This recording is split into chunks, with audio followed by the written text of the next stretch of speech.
이제 지난 시간에는 우리 5차 전도 여행, 5차 전도 여행 때에 사도 바울이 썼던 편지가 뭐가 있나요? 디모데전서, 디도서입니다. 예, 디모데전서, 디도서. 지금은 이제 66살, 사도 바울이 66살 되었을 때에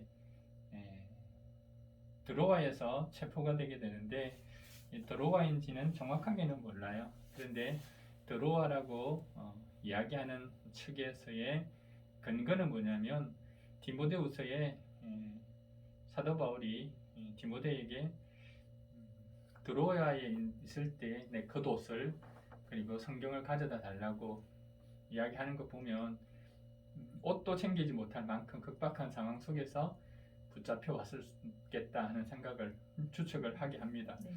그래서 거기서 이제 붙잡혀서 로마 감옥에 오게 되는데 로마 감옥에서 쓴 편지가 최후의 편지가 디모데 후서입니다.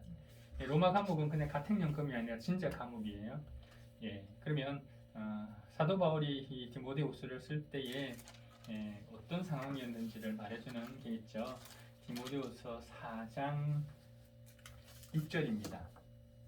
한번 읽어주세요.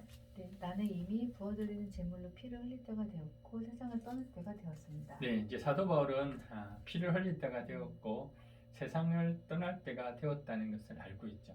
이제 순교를 해야 되는 시점에 있다는 것을 직감했던 것 같아요. 그때에 이제 영적 아들 디모데에게 쓴 편지가 최후의 편지가 디모데 후서가 되겠습니다. 그렇다면 디모데 후서 내용을 우리가 함께 보도록 하죠. 디모데 후서 내용에 보면 이제 이 마지막 때에 영적 아들 디모데에게 했던 말이 참으로 좀 의미심장한데요. 1장 8절 한번 읽어주세요. 네, 그러므로 그대는 우리 주님에 대하여 증언하는 일이나 주님을 위하여 갇힌 몸이 된 나를 부끄러워하지 말고 하나님의 능력 힘입어 복을 위하여 고난 함께 겪고 싶습니다. 예, 그대는 나를 부끄러워하지 마라. 그리고 하나님의 능력을 힘입어서 자기 힘으로 순교하는 거 아닙니다. 하나님의 능력을 힘입어서 복음을 위해서 뭐 하라? 고난을 함께 겪어라. 고난을 함께 겪으라고 지금 말하고 있어요. 마지막 편지입니다. 마지막 편지, 이제 죽음을 앞두고 있는 상황 속에서 섰다라고 생각하고 이 편지를 우리가 좀 읽으면 또 마음으로 좀 다가오겠다고 생각이 됩니다.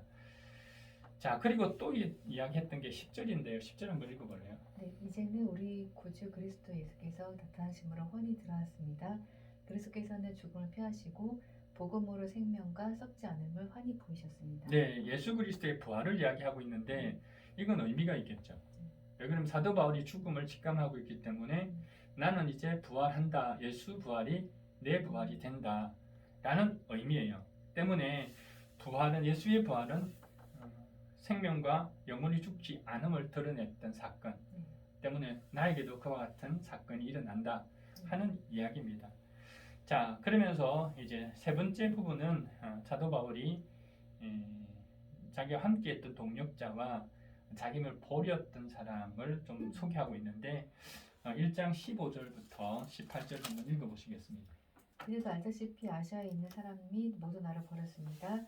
그들 가운데는 부겔로와 허모게네가 들어있습니다. 떠난 사람이 부겔로와 허모게네다. 그 다음 주님께서 오네시보로의 집에 자비를 베풀어 주시기를 바랍니다. 그는 여러 번 나에게 용기를 북돋아 주었고 내가 세상에 매인 것을 부끄러워하지 않았고 로마에 와서는 더욱 열심으로 나를 찾아 만나 주었습니다. 그날에 주님께서 그에게 자비를 내리시기를 바랍니다.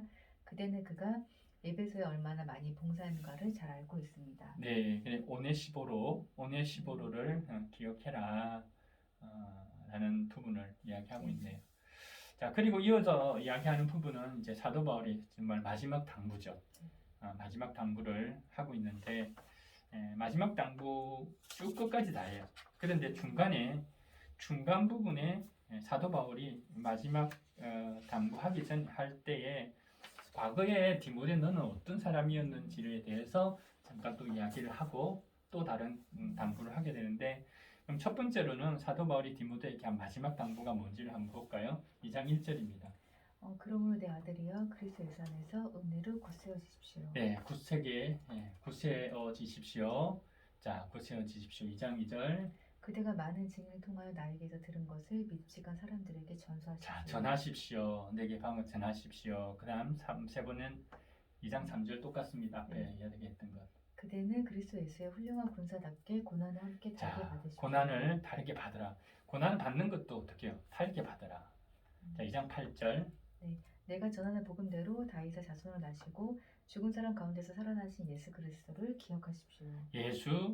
예수를 기억하는데 네. 어떤 예수입니까? 죽은 사람 가운데서 살아나신 부활의 주님을 기억하라. 이렇게 나오죠. 네.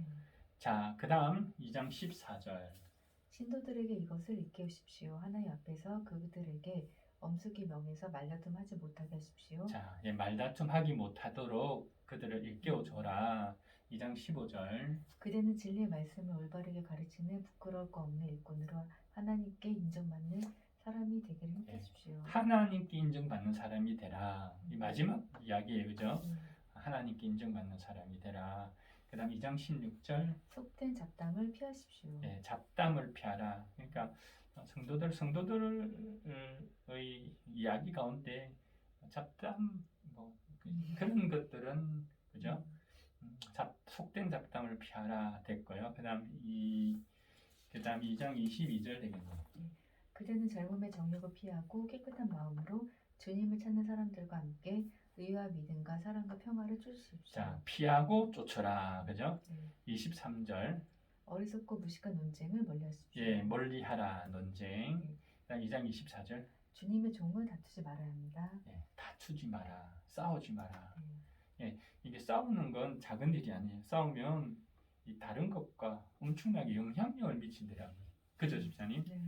싸우는 건 영적으로 나만의 문제가 아니고 그만의 문제도 아니고 영적으로 한 공동체를 패피하게 만드는 거예요. 그래서 싸움은 절대로 피해라. 이게 이제 공감하는 내용입니다. 그 다음에 2장 24절, 25절. 네, 그는 모든 사람에게 온유하며 잘 가르치고 참을성 있어야 하고 반대한 사람을 온화하게 바로잡아 주어야 합니다. 예, 이렇게 해야 합니다. 반대하는 사람도 온화하게 바로잡아줘야 됩니다.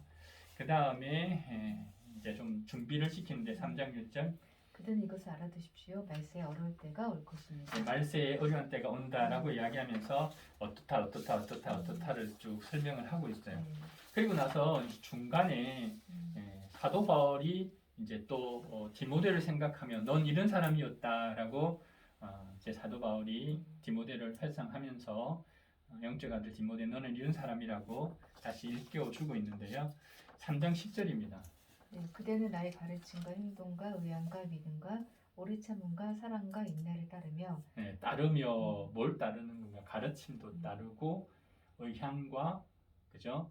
믿음과 오래 참음, 사랑, 인내를 따랐다. 너는 이런 사람이라는 거죠. 그 다음에 3장 11절. 안디옥과 이고니온과 루스드라에서 내가 겪은 박해와 고난을 함께 겪었습니다. 나는 그런 박해를 견뎌냈고 주님께서는 그 모든 박해에서 나를 건져냈습니다. 그러니까 디모데는 어떻게 해요? 사도 바울이 겪었던 박해 고난을 함께 겪었던 사람이다라고 이야기합니다. 자, 이렇게 이야기하고 나서 이제 마지막 부탁을 하는데 이때에도 몇 가지 권면이 나와요. 3장 14절 한번 읽어볼까요? 네, 그대는 그대가 배워서 굳게 믿는 그 진리 안에 머무십시오. 진리 안에 머물러라. 그 다음에 4장 1절. 나는 하나님 앞과 산 사람과 죽은 사람을 심판하실 그리스도 예수 앞에서 그분이 나타나신가 그분의 나라를 두고 엄숙히 명령합니다. 네, 명령합니다. 자, 4장 1절인가요? 그 다음 2절이네. 잘못 썼는데 4장 2절을 봐야겠다. 그죠? 4장 2절로 고쳐야겠네. 2절 읽어보세요. 네, 그대는 말씀을 선포하십시오. 네, 말씀을 선포하십시오. 이렇게 이야기합니다. 그 다음 4장 5절. 네, 그러나 그대는 모든 일에 정신 차려서 고난 참으며 전도다 일을 하며 그대의 직무를 완수하십시오. 직무를 완수하십시오. 자, 여러 가지 권면을 다시 한 번 더 해주고 있습니다. 네. 그리고 나서 이제 마지막 부탁을 합니다. 마지막 부탁이 4장 9절이죠. 그대는 속히 나에게로 오십시오. 자, 속히 디모데를 오라고 이야기하나요? 네. 자, 그 다음 13절. 그대가 올 때 내가 들어와 있는 가구의 집에 두고 온 외투를 가져오고 또 책들은 특히 양피지에 쓴 것들을 가져오십시오. 네, 이걸 부탁하는 겁니다. 이렇게 좀 해달라. 그 다음에 4장 15절. 그대도 경계하십시오. 그가 우리 말에 몹시 반대하였습니다. 네, 구리 세공 알렉산더를 경계하라. 그 이야기하면서 마지막 19절을 보시면 아굴라 브리스길라 이 부부 네. 오네시보로 앞에 이야기했죠. 네. 앞에 오네시보로 좋은 사람이죠. 도왔던 사람. 이 사람들에게 문안해달라라고 이제 인사하면서 이제 마치게 되는데 22절 마지막에는 22절 한번 읽어보세요. 네, 주님께서 그대의 영과 함께 하시기를 빌며 주님의 은혜가 여러분과 함께 있기를 빕니다. 아멘. 네. 자, 이렇게 해서 마지막 편지를 쓰고 언제입니까? 67년 가을입니다. 네. 67살 음. 가을 네로에 의해서 처형을 당하게 되는데 처형 방식은요 목이 잘려 죽었어요. 왜 목이 잘려 죽은 이유는 로마 시민권이 있기 때문에. 그래서 사형 방법 중에서 가장 고통 없이 죽이는 방법이 목을 쳐서 죽이는 거예요. 얼마 동안의 고통이죠? 1초? 0. 몇 초 동안의 고통이에요. 그런데 가장 고통 가운데 죽이는 방법은 십자가처입니다. 십자가처입니다. 그런데 사도 바울은 로마 시민권이 있었잖아요. 마지막 목을 쳐서 침을 받고 이제 마지막 67년 가을에 순교하게 됩니다. 지금까지 우리 어떻게 봤나요? 사도 바울의 일생을 쭉 이렇게 보면서 그때그때에 어떤 변화가 있었는지 우리 다 봤어요. 이것도 이제 성경을 근거로 찾았기 때문에 이거 읽어도 은혜가 되고, 그 다음 중간중간에 보면서 들어갔을 때 어떤 상황에서 어떤 편지가 쓰여졌는지 보면서 다시 읽으면 되겠죠. 이렇게 해가지고 이제 사도 바울이 썼던 13권의 성경 편지를 모두 마치게 되었습니다. 오늘 여기까지 하겠습니다.